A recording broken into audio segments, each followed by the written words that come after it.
retirant d'Isaac, ce n'est pas question de condamner cela. Nous sommes en train d'apprendre. Nous sommes en train de nous instruire par rapport à cela.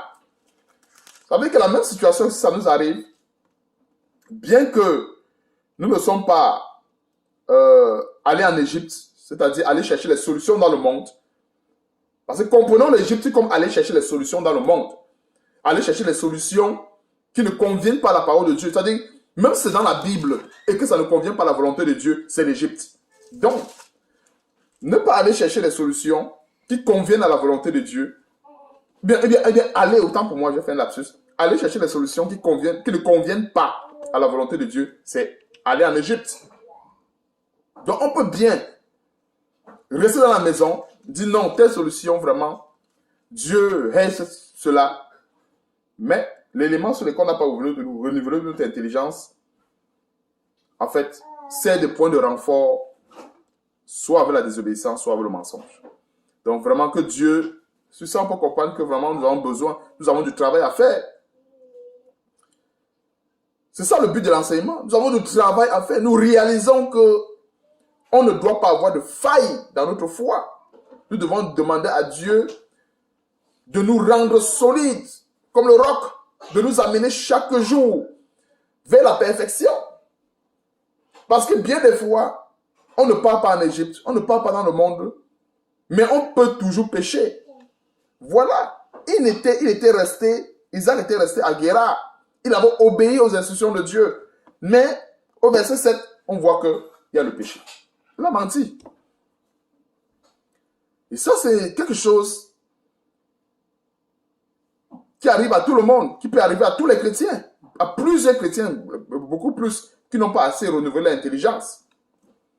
C'est pour ça que nous devons vraiment nous évertuer, à faire comme la Bible dit dans Romains chapitre 12, verset 2. Ne pas se conformer au siècle présent, mais être transformé par le renouvellement de l'intelligence.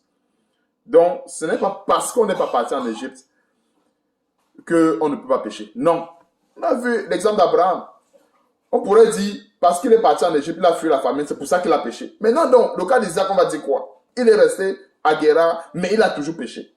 Alors, l'enseignement que nous retenons dedans, le message que nous tirons là-dedans, c'est que oui, on peut bien rester dans la volonté de Dieu sur un certain nombre de points, mais là où on n'a pas renouvelé l'intelligence, ça sert de point de renfort avec la désobéissance, ou bien ça peut nous amener. C'est pour ça que dans la foi chrétienne, ou dans l'appel de Dieu, nous devons nous évertuer à méditer non seulement la parole de Dieu, mais à travailler avec crainte et tremblement pour notre salut, pour que notre vie spirituelle aille de progrès en progrès. Donc, voilà ce qu'on peut tirer à ce niveau. Le dernier point de l'appel, on va voir la correction, c'est avec Joseph. Avec Joseph.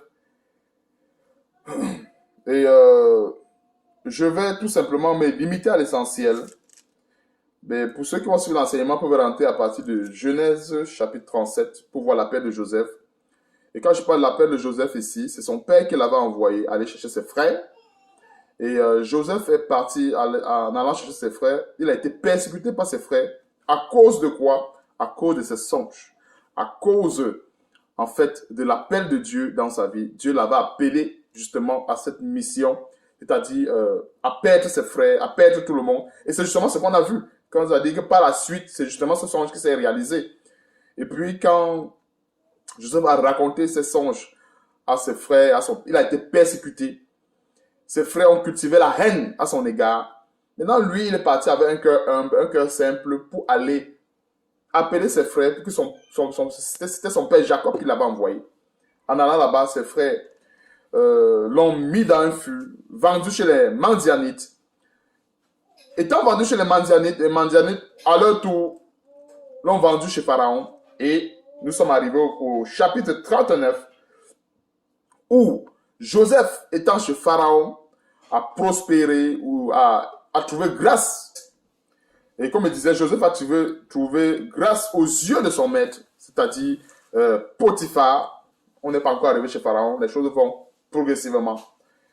Potiphar, au verset 7, après ces choses, il arriva que la femme de son maître, c'est-à-dire la femme de Potiphar, Genèse 39, verset 7.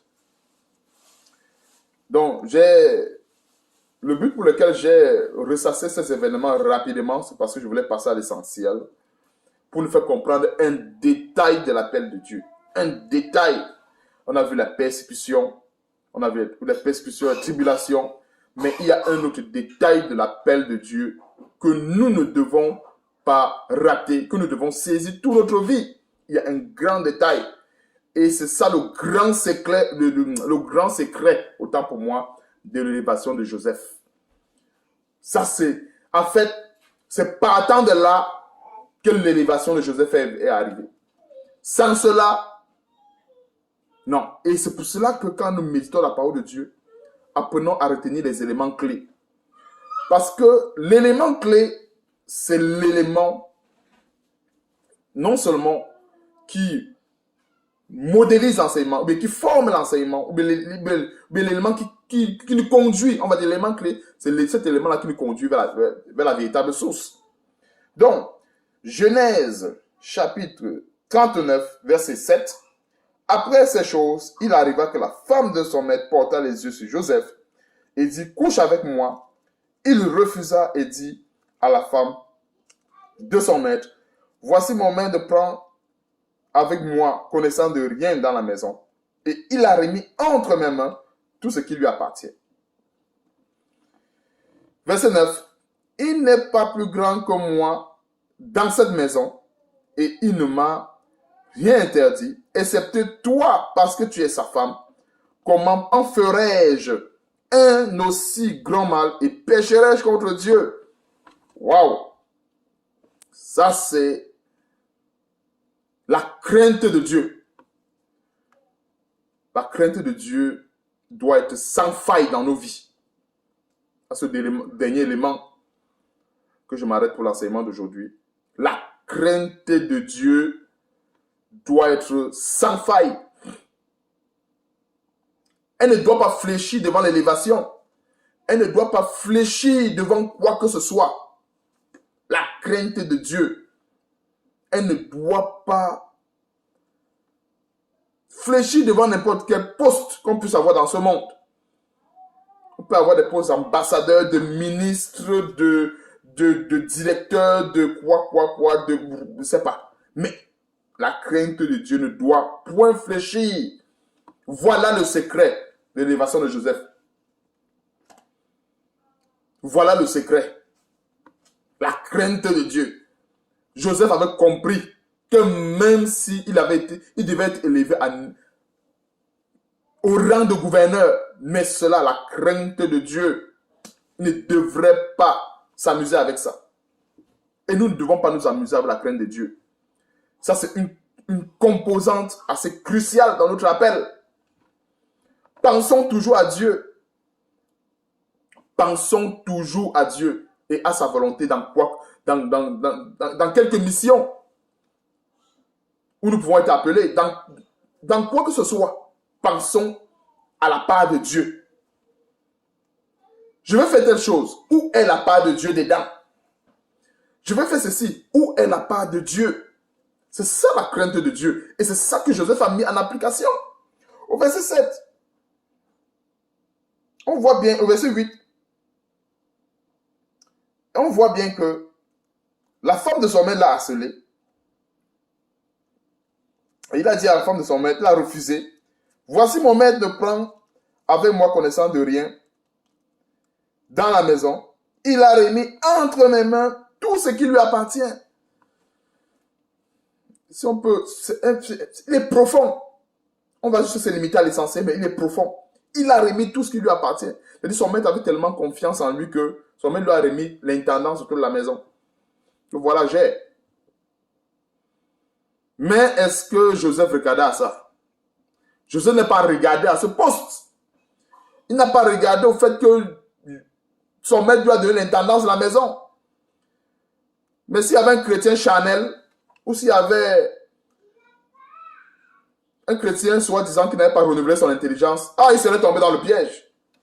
Il va dire, oh, voilà. Oh, Dieu m'a amené à être élevé. Dieu m'a donné un grand poste. Pourquoi est-ce que je vais résister? Certainement, même, elle va encore me donner encore un autre poste dans la maison. Voilà, je vais me vautrer avec elle et puis voilà. D'autres auraient réagi comme cela, que, mais Dieu a même déjà, il m'a déjà donné un poste de directeur, il m'a donné tout le truc de la maison. Maintenant, donc voilà encore une occasion pour que je puisse... voilà comment un chrétien charnel devait tomber dans le piège et puis voilà.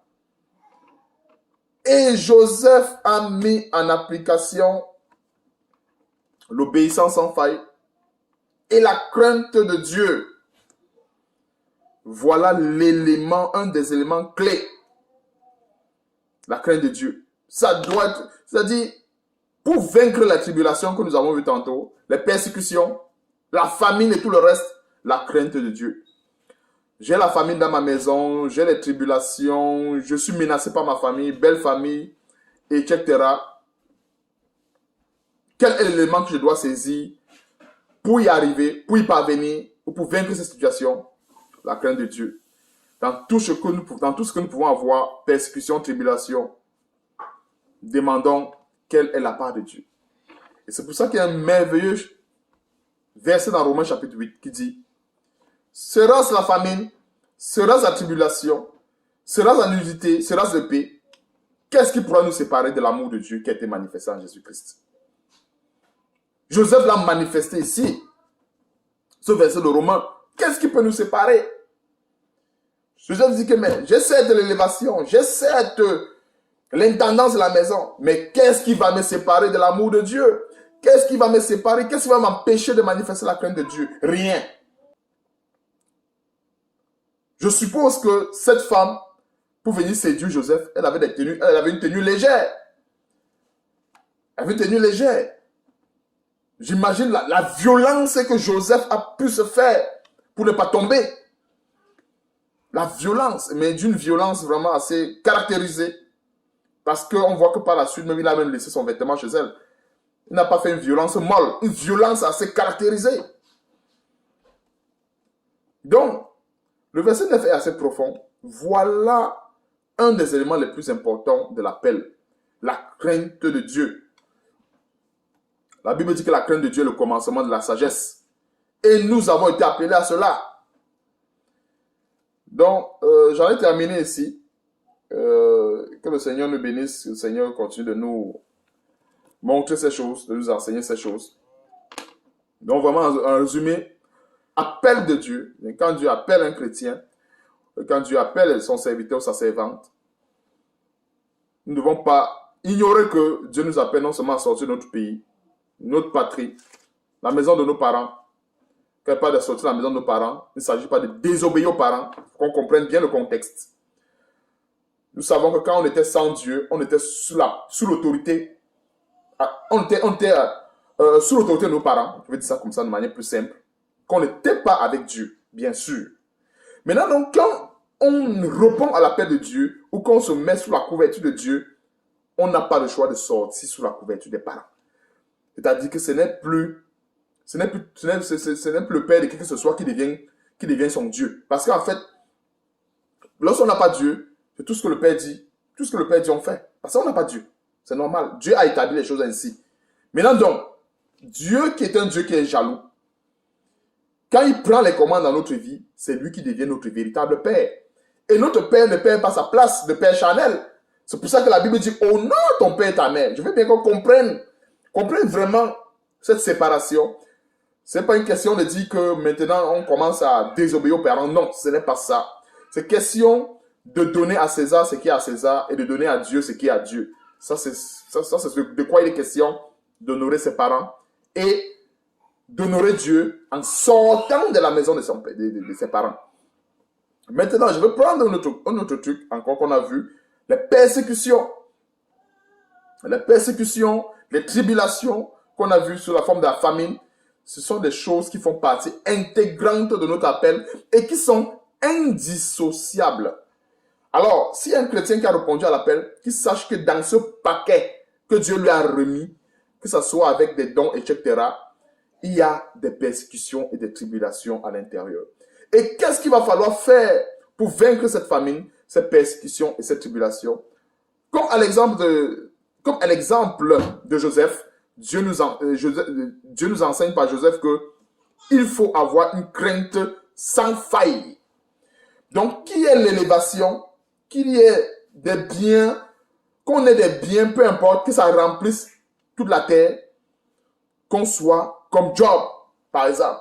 Job qui avait multitude de biens, mais la Bible nous a montré que même dans la disette, même dans la famine, même dans sa lèpre, il n'a pas régné Dieu.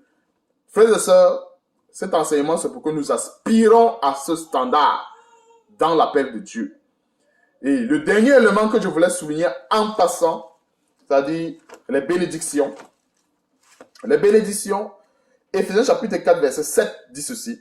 Mais à chacun de nous, la grâce a été donnée selon la mesure du don de Christ.